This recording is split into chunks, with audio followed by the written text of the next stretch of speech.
आप क्वेश्चन करेंगे?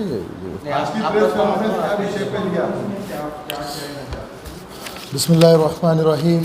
मैं ऑल इंडिया उलमा board registered national general secretary Anjar Anwar Khan, और जैसे कि आप जानते हैं कि ये वही चेहरा है और ये वही उलमा बोर्ड है जो मराठा, दलित और मुस्लिम समीकरण में सबसे आगे था।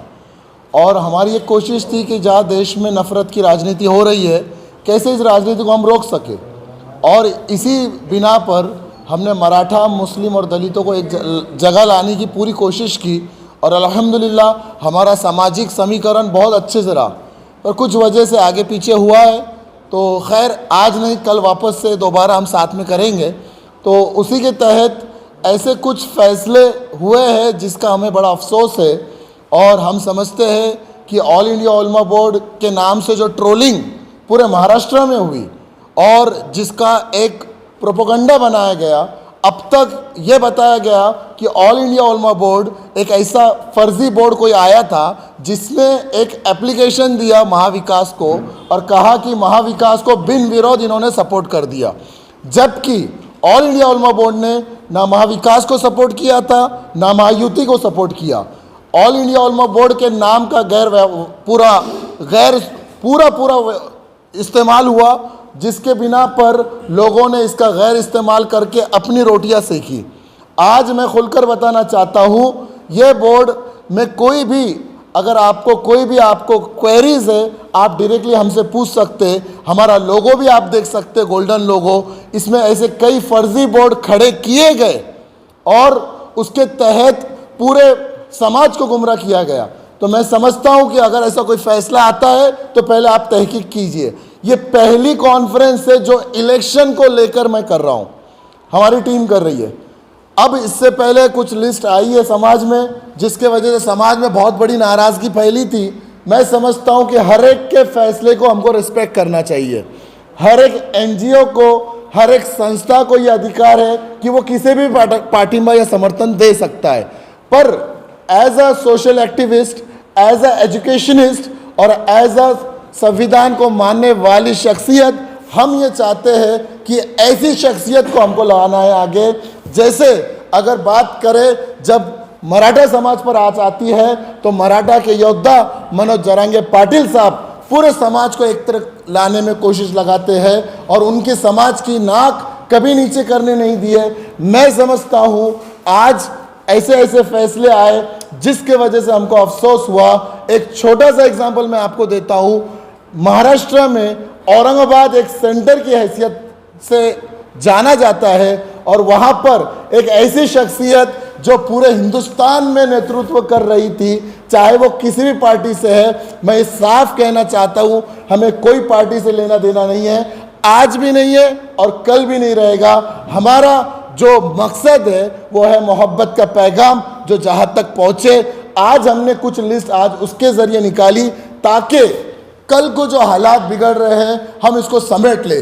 तो मेरा जो बात चल रही थी कि महाराष्ट्र में एक ऐसी शख्सियत है इम्तियाज़ जलील साहब, जिसको बाय डिफ़ॉल्ट कहिए या साजिश के तहत कहिए, उनको पूरा इग्नोर किया गया।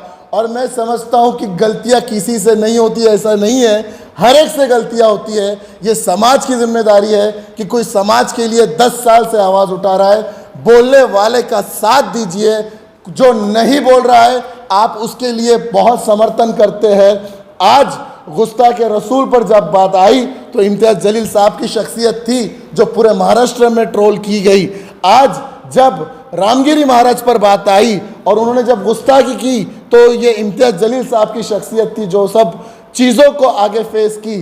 तो मैं समझता हूँ कि मैं आज भी कह रहा हूँ, मुझे MIM से कोई मोहब्बत नहीं है, ना मुझे कोई पक्ष से मोहब्बत है, मुझे वो शख्स से मोहब्बत है जिसने गुस्ताख रसूल के ख़िलाफ़ आवाज़ उठाई। और मैं समझता हूँ कि ये समाज की जिम्मेदारी है कि उनको वो चुन कर लाए।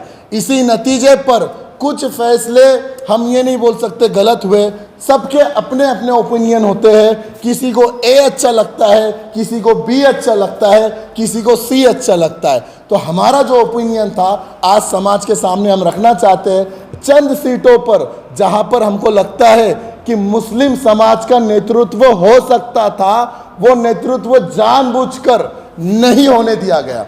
28 सीटें ऐसी थी जहां पर मैं डंके की चोट पे कहता हूं कि मुस्लिम समाज का एक नुमाइंदा वहां से निकल सकता था। मेरा सवाल उन सब लिस्ट निकालने वालों से है और मेरा सवाल उन लोगों से है कि 28 सीटों में कितने मुस्लिम नेतृत्व दिए गए, उसका जायजा आप प्रेस वाले हैं, आप खुद लीजिए। अगर मुस्लिम नेतृत्व को ख़त्म करने की साजिश है तो बिल्कुल हम उलमा बोर्ड की तरफ से बिल्कुल इसका साथ नहीं देंगे, पर हम हक की बात बोलेंगे, चाहे वो किसी को चुभ रही है, किसी को डंक मार रही है, हक बोलकर हम आगे चलेंगे। ये देश हमारा था, हमारा है। संविधान ने जो राइट्स हमको वोट का दिया, संविधान ने जो राइट्स हमको बोलने का दिया, वो बोलकर हम रहेंगे। आज आपके सामने हमने एक फहरिस्त बनाई है, इंशाल्लाह वो फहरिस्त मैं आपके सामने पेश करता हूँ। ये बहुत सोच समझकर हमने कुछ लिस्ट आपके सामने की है ताकि आपको समझ में आए कि समाज का नेतृत्व कौन कर रहा है। आज कितनी ऐसी चीज़ें हुई जिसके वजह से आपसी इंतशार हुआ। मैं आपके माध्यम से और एक चीज़ कहना चाहता हूँ, इलेक्शन आता रहेगा और जाता रहेगा। अपनी दोस्ती को, अपनी फ्रेंडशिप को बाकी रखिए ताकि 5 साल के बाद भी आप जब मिले तो अपनी दोस्ती बाकी रहना चाहिए। ये इलेक्शन के लिए अपने ताल्लुकात को, अपने समाज को, दूसरे समाज को, एक दूसरे को बिल्कुल कीचड़ मत उछालिए। ये इलेक्शन जो है, ये मैं कहता हूँ कि एक बहुत बुरी एडिक्शन है।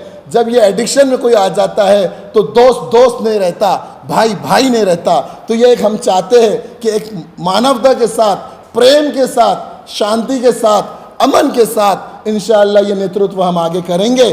तो पहला जो नाम हमारे यहाँ से जो निकला है वो औरंगाबाद की ईस्ट की सीट है। उनका नाम सैयद इम्तियाज़ जलील साहब, जिसको मैं पढ़ के सुनाता हूँ। समर्थन पत्र की पहली यादी, हो सकता है इस यादी में और भी लोग शामिल हो जाए।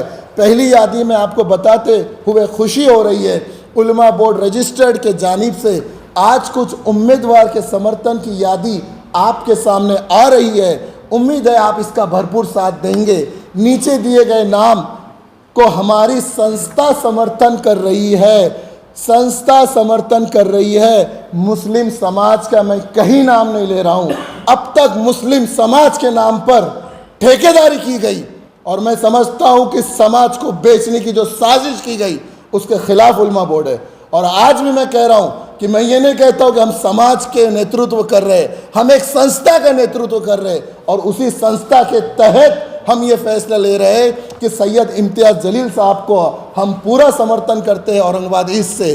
दूसरा नाम बहुत अहम शख्सियत जो कारंजा वाशिम की है, 2000 वोट से गिरती है, क्यों नहीं समाज उसको सपोर्ट करने आगे आता है। मैं कहूँगा अगर मुस्लिम समाज का नेतृत्व उस इलाके में होता तो वो सीट आगे आ जाती। तो सेकंड नाम हमारा बहुत ही बेबाक शख्सियत मोहम्मद यूसुफ पुंजानी साहब, जो कि वाशिम कारंजा से इलेक्शन लड़ रहे। कल ही मैं उनकी सभा में गया था, मैंने लाइव अपनी आंखों से वो पब्लिक की मोहब्बत देखा उनके लिए।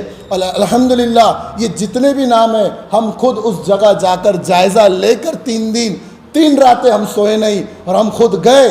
क्या बात है, क्यों फैसले अलग आए। हम अफसोस के साथ कहने पड़े कि वहाँ जाकर जब जायज़ा लिए तो यूसुफ पुंजानी साहब की विनिंग सीट दिख रही थी। तो आज पूरे उलमा ने मशवरा किया, हमारे उस इलाके के उलमा बैठे और यूसुफ पुंजानी साहब का नाम आगे किया। मैं और एक चीज़ बताना चाहता हूँ, जितने भी नाम हैं ये इलाके के उलमा, यहाँ के दानिश्वर तबके से मशवरा करने के बाद हमने लाइव यहाँ के हालात देखकर, हमारे टीम नहीं मैं खुद उस इलाके में गया, मैंने जायज़ा लिया। आपको यकीन नहीं आएगा, कल रात का कारंजे का प्रोग्राम हम करके निकले तो हम वाशिम भी गए, हम परभनी भी गए, हम पाथरी भी गए। हमने कहा कि हमको नेतृत्व करना नहीं है, हमको नेतृत्व करने वाले लोगों को आगे लाना है। इसीलिए दूसरा नाम मोहम्मद यूसुफ पुंजानी जो कि कारंजा की शख्सियत है। तीसरा नाम पाथरी की एकदम अजीम शख्सियत जिसको कोई नहीं भूल सकता, एक्स MLA भी थे, MLC भी थी, मेरी मुराद बाबा जानी दुर्रानी साहब। अब मुझे बताओ, बाबा जानी दुर्रानी साहब ऐसी शख्सियत है कि जिसको हमारे दूसरे समाज के लोग भी चाहते हैं और अपने समाज के लोग भी चाहते हैं, तो उनका भी हमने जब जायज़ा लिया तो ये तीसरा नाम हमारे सामने आया।